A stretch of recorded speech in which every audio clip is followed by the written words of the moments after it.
Hello les amis et bienvenue dans ce journal de bord de janvier. Moi c'est Léa alias Travel Cowgirl sur les réseaux sociaux. Je suis coach en changement de vie, multi-entrepreneur, investisseuse et comme tous les mois, j'ai décidé de te raconter les coulisses de mes business sous forme de journal de bord. Donc c'est parti, voici celui de janvier 2024.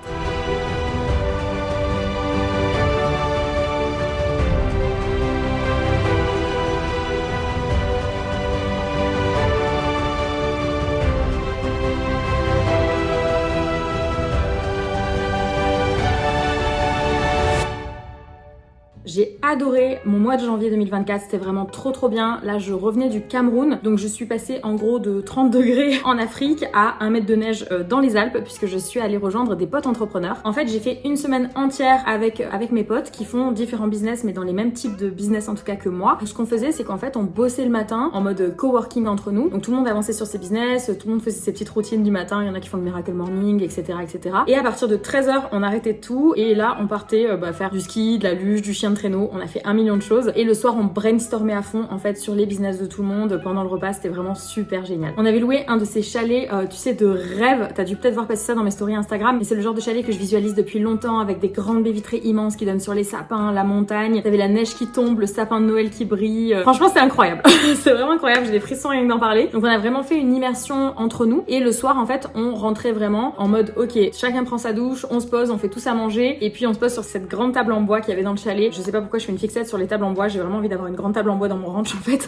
Donc voilà, on se posait tous là et là on brainstormait, chacun donnait un objectif qu'il avait ou un challenge qu'il avait et puis tout le monde en fait l'aidait à le réaliser ou lui donner les bons contacts, tu vois, pour qu'il puisse vraiment avancer sur son projet ou sur son challenge. C'était incroyable, vraiment c'était super cool. Et ce qui est drôle c'est qu'en fait on fait aussi ça dans les immersions de l'académie et dans l'académie tout court où vraiment tout le monde s'entraide et c'est absolument fou en fait quand tu passes une semaine avec des achievers, c'est-à-dire des personnes qui sont vraiment axées solutions, qui sont pas axées problèmes tout le temps. Et tu vois, la plupart du temps notre entourage, si c'est pas des entrepreneurs, pas tous évidemment, mais une grande partie du temps, c'est des gens qui sont fixés problèmes et c'est ok. Quand t'es entrepreneur et que tu réussis à faire ce que t'as dit que t'allais faire, souvent c'est qu'en fait t'as switché ton mindset en mode axé vraiment solution et pas juste axé problème. Tu vois, par exemple il y a quelqu'un qui va avoir un accident de voiture et qui va dire qu'il va s'en sortir indemne et t'en as un qui va dire ah putain franchement ça va pas du tout, ma voiture elle est cassée, ma femme elle va m'en vouloir, elle va me tuer etc. Et t'as l'autre qui va avoir exactement le même accident et qui va dire ah alléluia je suis vivant, c'est incroyable, j'aurais pu mourir etc. Donc c'est vraiment deux types de mindset différents et en fait quand t'es avec plein d'entrepreneurs qui ont les mêmes valeurs que toi, qui ont la même vision que toi, qui ont envie d'avancer à fond, et en fait t'es que avec ce qu'on appelle des achievers, c'est-à-dire des gens, dès qu'il y a un problème, il y a une solution en fait. On reste pas sur le problème, donc il faut faire les courses, et c'est fait en 3 secondes. Et là on est parti faire les courses et du coup on a mis en place toute une stratégie pour aller hyper vite. En fait ce qu'on fait c'est qu'on a fait la liste de tout ce qu'on voulait comme repas, ensuite évidemment la liste des ingrédients qu'on met dedans et en fait chaque personne a une liste d'ingrédients à aller chercher et au lieu de mettre 2h30 à faire les courses, et là on a mis un quart d'heure. Voilà, ça c'est mon assistante qui m'avait trouvé l'idée quand on faisait les immersions etc. Sinon on passait 2 heures à faire les courses et franchement ça va super vite en faisant comme ça. Moi je déteste faire les courses les gars, j'ai horreur de ça. Donc tu vois quand on fait les courses, quand on choisit un programme, quand on dit qui veut venir au chien de traîneau, qui va faire du ski, comment on bosse etc. Enfin je veux dire il n'y a pas de souci, c'est-à-dire que le moindre truc qu'on a à faire est mis sous forme de plan d'action bim bam boum, hop on se prend pas la tête, il y a pas de drama, il y a pas de problème, il y en a qui veulent pas venir, ils viennent pas, enfin tout le monde s'en fout, il y a pas de souci quoi. Et ça c'était vraiment hyper agréable à vivre au quotidien. Après là je suis partie vraiment avec des gens qui sont mes potes, c'était encore plus simple j'ai envie de dire, mais dans un mastermind ça se passe de la même façon souvent quand t'as les mêmes valeurs. Enfin bref, c'est le genre d'endroit où quand t'as pas envie de faire quelque chose, juste tu le fais pas et personne va t'en vouloir pour ça, personne va mettre son ego dedans en mode oui mais pourquoi il a fait ça ou pourquoi il a pas mangé ma tarte aux pommes alors que moi j'ai fait la tarte aux pommes. Bref, t'es pas obligé de te forcer à être quelqu'un d'autre, tu peux juste être complètement toi-même et tout le monde est complètement ok avec ça puisque dans ce niveau-là d'entrepreneuriat t'as plus cet ego surdimensionné, mais tu verras ça en devenant vraiment entrepreneur et surtout en t'entourant de gens qui sont motivés et bienveillants, ça change tout au niveau pro mais au niveau perso aussi. On en a aussi profité pour faire notre bilan 2023 et poser nos objectifs 2024. Moi j'avais déjà passé plusieurs jours sur le sujet au Cameroun parce que c'est un truc que j'adore faire, enfin un de mes trucs préférés, sur de caler vraiment du temps, sur comment est-ce que j'ai réalisé des choses ou pas d'ailleurs sur l'année précédente, donc vers vraiment le bilan. J'ai fait d'ailleurs un télégramme sur le sujet où je t'explique comment je réalise tout mon bilan d'une année et comment je pose mes objectifs sur l'année suivante. Moi ça me prend plusieurs jours, c'est vraiment du temps qui est passé à planifier mais qui est vraiment vraiment hyper important et que je te souhaite de mettre en place déjà une fois par an, ça c'est le minimum, mais après une fois par trimestre, une fois par mois, une fois par semaine. En fait, quand tu échoues à planifier, tu planifies d'échouer. C'est vraiment un truc que j'ai en tête tout le temps qui m'aide énormément. Donc on a vraiment partagé en fait notre bilan 2023, nos objectifs 2024 avec les autres. Mon 2023 il était un petit peu mitigé parce que comme tu le sais, si t'as regardé les autres journaux de bord, notamment celui de décembre, j'ai vraiment eu une fin d'année compliquée. J'ai eu plein de tuiles qui me sont arrivées, qui me sont tombées dessus, surtout au niveau perso, au niveau business, franchement ça a roulé de ouf, donc ça c'est déjà super cool. Mais voilà, il m'est arrivé plein de trucs, enfin la vie quoi, en fait juste la vie. Donc bref, je l'ai raconté dans le journal de bord de décembre si tu veux aller voir. Après la première partie de 2023 était vraiment exceptionnelle, vraiment extraordinaire. C'est vraiment la deuxième partie où ça a été un peu dur pour moi psychologiquement, mais j'ai tenu, j'ai mis en place direct des routines, je me suis entourée des bonnes personnes tout de suite, etc. Et c'est ce qu'il faut faire le plus vite possible, faut pas se laisser s'enliser dans une situation où vraiment émotionnellement t'es très fatigué, etc. ou t'es pas bien. Faut aussi être conscient de ça et s'entourer des bonnes personnes qui peuvent te donner les bons conseils pour tout ça. Et donc 2023, j'avais aussi mes études agricoles, donc c'était vraiment intense. C'est une des raisons pour lesquelles c'était hyper difficile pour moi parce que c'est quelque chose que je voulais réaliser depuis longtemps. Et d'ailleurs, j'ai fait du coup donc mes business en parallèle, mais j'ai obtenu mon diplôme il y a 2 semaines déjà. Donc incroyable, c'était vraiment un achievement pour moi, tu vois, c'était vraiment un truc que je voulais réaliser depuis longtemps. Donc j'ai eu mon diplôme agricole, j'ai eu des oraux juste avant qui se sont pas super bien passés, je me suis dit ça va jamais marcher. Mais il paraît que dans les oraux, t'as toujours un gentil, un méchant et que c'est pour te déstabiliser. Et ça a marché, ils m'ont déstabilisé clairement, mais j'ai quand même eu mes oraux et du coup j'ai eu mon diplôme, donc trop contente, vraiment trop contente. Et ça y est les gars, le ranch arrive en 2024. Alléluia. Et comme dit mon père, maintenant je suis une fermière, voilà. Et quand j'étais dans les Alpes, j'ai également appris que j'allais être speaker au prochain TEDx. Alors les TEDx, pour ceux qui ne savent pas, c'est un peu le graal des conférences, surtout quand t'es entrepreneur et que quand tu passes dans un TEDx, après c'est la case elle est cochée, genre t'es un speaker. Il n'y a pas pour moi de conférence plus connue que le système des TEDx, plus inspirante, plus impactante. Sur YouTube, leur chaîne elle est suivie par 40 millions d'abonnés, c'est absolument monumental. Je vous parlerai plus en détail de tout ça plus tard, ce sera au mois de mars. J'ai hâte de vous raconter un petit peu comment ça s'est passé, j'espère que ça va bien se passer. Mais en vrai, j'étais 10 000 fois plus stressée pour mon diplôme, pour mes oraux agricoles en passant devant 2 jurys que de passer devant une foule avec un TEDx. Mais en vrai, c'est pas quelque chose qui me stresse particulièrement parce que c'est quelque chose que j'ai déjà beaucoup fait. Beaucoup de conférences, j'en ai donné énormément devant parfois des milliers et voire des dizaines de milliers de personnes. Une fois, ça m'est arrivé à Los Angeles. Donc vraiment, je suis super contente, j'ai trop hâte. Mais je me dis toujours pourquoi est-ce que telle conférence va apporter quelque chose dans ma vie, parce que on me propose très souvent des conférences et j'en refuse beaucoup parce qu'en fait, ça m'intéresse pas d'être juste sur scène pour parler d'un sujet si c'est pas pour impacter à grande échelle. Moi, ce que je veux faire quand je parle de quelque chose dans une conférence, c'est vraiment que ça impacte. Et là, dans le principe du TEDx, c'est clairement que ça va impacter beaucoup de gens et j'ai trop hâte. Je vous donne pas le sujet encore, vous verrez. J'ai trop hâte de vous le partager, en tout cas, ça va être incroyable. Enfin, pour résumer, je me mets pas trop la pression en tout cas pour ça. Moi, je m'inquiète seulement au moment où je dois m'inquiéter. C'est-à-dire que si je vois qu'une conférence, elle est dans 2 mois, là, ce qui est le cas maintenant, je vais pas commencer à stresser maintenant, en fait. Ça ne sert absolument à rien. Je vais commencer à mettre la pression peut-être quelques jours avant en mode, ok, allez, ça y est, il faut que je bosse à fond sur tel truc, etc.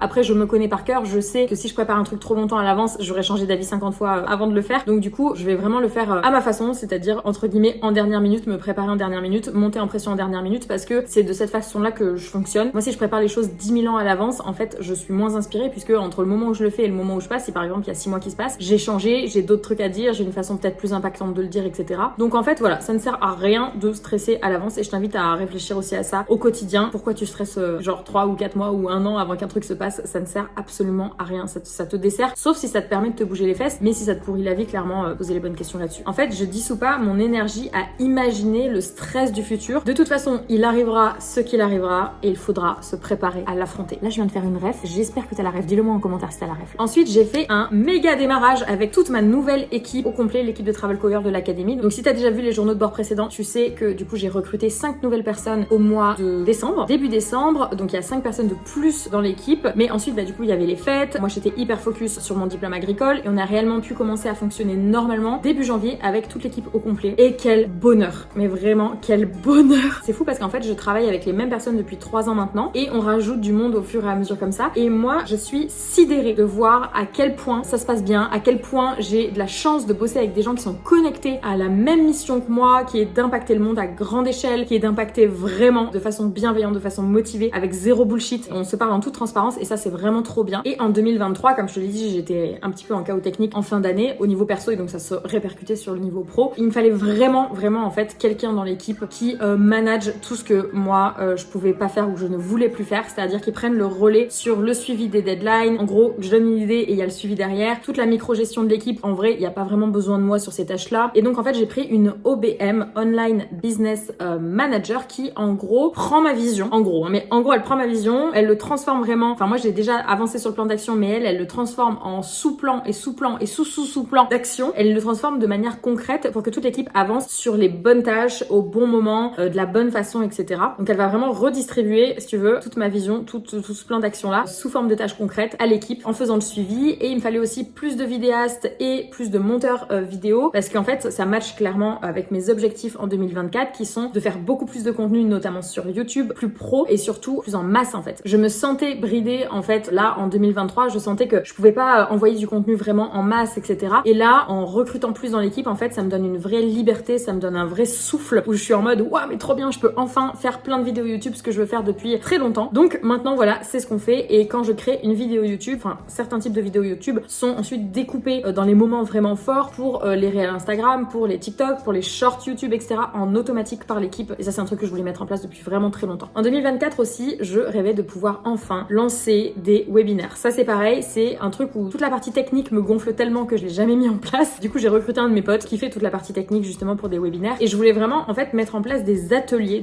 qui sont gratuits, qui sont accessibles à tout le monde, où je peux aider un maximum de gens, où je peux impacter un maximum de personnes en donnant à fond de valeurs, de tips, d'inspiration, de motivation aux participants. Donc voilà, donc j'ai recruté un de mes potes qui fait ça, qui gère du coup toute cette partie qui me saoule technique, pour que moi j'ai juste à me mettre devant mon écran. Évidemment c'est moi qui crée tout le contenu, ça je laisserai jamais personne créer ça à ma place. Et vraiment j'ai créé tout mon contenu et puis je vais pouvoir balancer toute mon énergie, et ça va me permettre aussi de pouvoir rencontrer et d'inspirer plus de personnes, de pouvoir aider plus de personnes à plus grande échelle, parce qu'en fait aujourd'hui je me sers que de mes stories Instagram. Là je me servais vite fait de YouTube ou de mes réels Instagram, mais en fait j'ai vraiment envie d'impacter à grande échelle. J'ai plus envie de me cacher, j'ai plus envie de jouer petit en fait, j'ai vraiment envie d'y aller à fond quoi. Et donc là c'est parti avec le système de webinaire, ça va me permettre d'impacter encore une fois beaucoup plus de monde. Moi j'adore faire ça. Vous savez, on a ce qu'on appelle la zone de génie. Donc la zone de génie c'est quoi? En fait tu sais, t'as la zone de génie, la zone d'excellence, la zone de compétence, la zone de médiocrité ou d'incompétence, mais j'aime bien le mot médiocrité. Et donc du coup en fait on est tous super bons dans un truc, même si toi tu sais pas ce que c'est que tu l'as juste pas encore trouvé. Viens dans l'académie, on t'expliquera comment le trouver. On est super bon dans des trucs qui nous donnent plein d'énergie. La zone d'excellence c'est qu'on est bon là-dedans, mais bon c'est pas ça qui nous donne non plus de l'énergie. La zone de compétence c'est des trucs qu'on sait faire, mais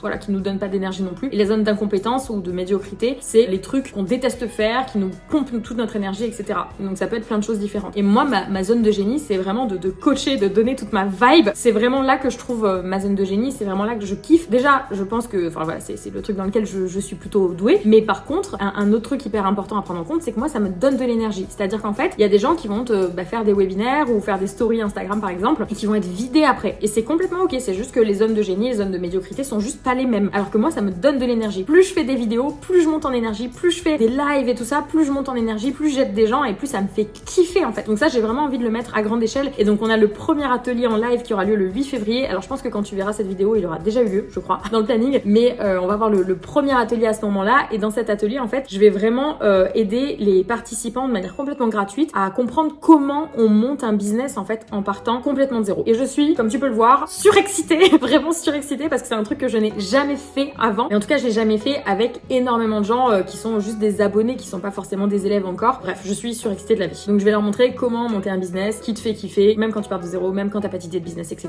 Ça va être, franchement ça va être ouf les gars, j'ai trop hâte. J'ai ensuite été faire là récemment un deuxième mastermind, c'est-à-dire un groupement d'entrepreneurs avec quelques potes là à Annecy. Donc c'est un autre groupe de copains entrepreneurs, et là c'était dans un hôtel super sympa juste à côté du lac d'Annecy, où on a vraiment regardé sous le capot, on appelle ça, regarder sous le capot des business des uns des autres, on s'entraide, tout le monde vit de toute façon une problématique ou un challenge, et les autres en fait qui sont parfois déjà passés par là vont pouvoir l'aider. Ça fait gagner énormément de temps, c'est un temps monumental qu'on gagne en termes d'énergie, en termes de mindset, souvent en termes de thunes aussi, de gestion d'équipe, gestion de process, création de contenu, des hacks qu'on peut mettre en place, enfin bref, il y a vraiment, on s'entraide beaucoup. Donc là on était juste à côté du lac d'Annecy et c'était vraiment canon. Et c'est hyper important en fait, entoure-toi vraiment des gens qui ont la même vibe que toi, qui ont les mêmes valeurs que toi. Si tu veux avancer plus vite en fait sur la création de ta vie de rêve, etc., en fait t'as juste pas vraiment le choix en fait. Si tu veux avancer vite, tu peux y arriver tout seul je pense de ton côté, sauf que tu vas mettre 10 ou 15 ans de plus, et j'exagère pas, c'est vraiment le cas. Alors que si t'es avec des gens qui sont déjà passés par quoi t'es passé, ou qui te motivent, ou qui te soutiennent, mais t'es inarrêtable après en fait, tu ne peux plus t'arrêter. Et c'est pour ça que je m'entoure énormément d'entrepreneurs qui sont meilleurs que moi. Je m'entoure vraiment de gens qui sont meilleurs que moi, parce que comme ça je me sens la plus bête de la pièce, et c'est dans ces moments là qu'on apprend. C'est pas quand on arrive et qu'on sait tout et qu'on est le leader du groupe. Quand t'es le leader du groupe, bah en fait c'est pas que t'as plus rien à apprendre, mais bon, tu vas pas apprendre autant que si t'arrives dans un groupe où t'es vraiment le bébé, tu vois, où t'es vraiment le bébé bébé entrepreneur au milieu. Alors ça peut être quand tu démarres, c'est quand t'as pas monté de business et que tu vas voir par exemple des gens qui ont monté des business.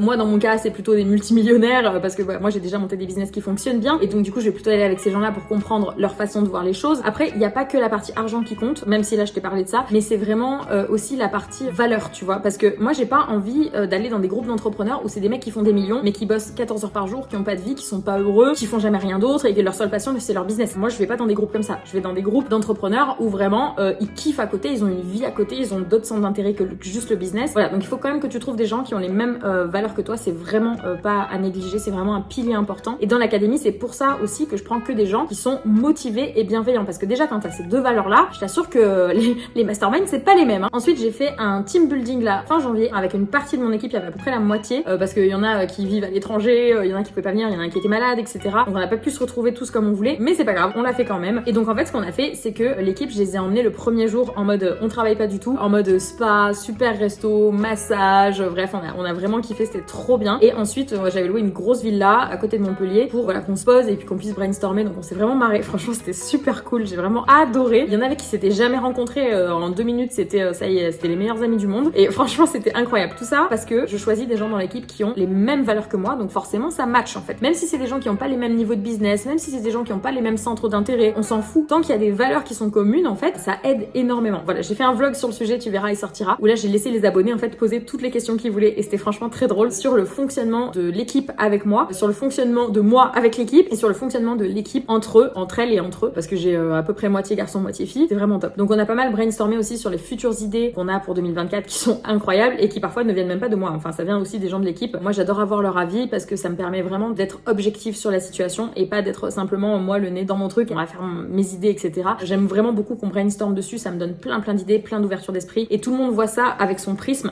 Par exemple, une community manager ou quelqu'un qui organise des événements ou une copywriter ou une gestionnaire d'équipe ou moi, la personne qui chapeaute tout à la base, c'est ce qu'on appelle le ou la visionnaire. Donc en fait, en général, voilà, t'as un ou une visionnaire, donc en l'occurrence là c'est ma place à moi, qui a toutes les idées, qui a l'énergie, etc. Et l'équipe du coup va faire en sorte que tout se passe bien, etc. Mais il y a plein de gens dans l'équipe qui ont aussi des idées que la visionnaire ne voit pas, parce que au quotidien ils ont des challenges ou des idées ou des retours, par exemple des élèves que moi je vais pas forcément voir et donc on va pouvoir l'améliorer comme ça. Et ça permet d'améliorer sans arrêt en fait ce que tu es en train de faire, en ayant des retours aussi de toutes les personnes de ton équipe et sans se dire voilà moi c'est moi la meilleure, c'est moi qui sais tout et donc l'équipe ils ont pas raison. Non, moi c'est pas du tout comme ça que je fonctionne. Une dernière chose que je veux faire en 2024, c'est de soutenir une association contre la maltraitance des chevaux, enfin des équidés en général. Donc en 2024, je me mets à la recherche d'une association qui agit vraiment avec un vrai impact, parce que bon vous savez ce que ça veut dire association et association, hein, c'est comme les ONG, t'as des ONG qui se bougent et puis t'as des ONG qui sont là juste pour remplir des dossiers. Je cherche une vraie association dans ce domaine-là. Donc si t'en connais une qui est contre la maltraitance et qui agit vraiment pour la maltraitance des équidés, des chevaux, etc., n'hésite pas à m'envoyer un mail, je te mets mon mail juste ici, avec comme objet association chevaux, et puis dans le corps de ton mail, tous leurs réseaux sociaux, s'il y a un site internet, etc., comment tu les connais, qu'est-ce qu'ils font, etc., pour que nous après on puisse vraiment se mettre à la recherche de cette association. On va vraiment prendre le temps de trouver l'association qui est parfaite, qui comble vraiment mes valeurs, mes attentes aussi, et que je puisse marrainer entre guillemets par la suite. Bon, sur ce les amis, moi je retourne préparer mon atelier là qui arrive, mon atelier de fou là que j'ai trop hâte, je vous imaginez même pas à quel point j'ai hâte, qui va arriver le 8 février et j'espère que ce journal de bord de janvier t'a plu et surtout si tu veux me motiver à t'en faire plus, like cette vidéo et commente là. Tu peux aussi me poser tes questions dans les commentaires pour que je te réponde sur le prochain journal de bord et je te souhaite surtout toute la réussite que tu mérites si tu te bouges. Ciao.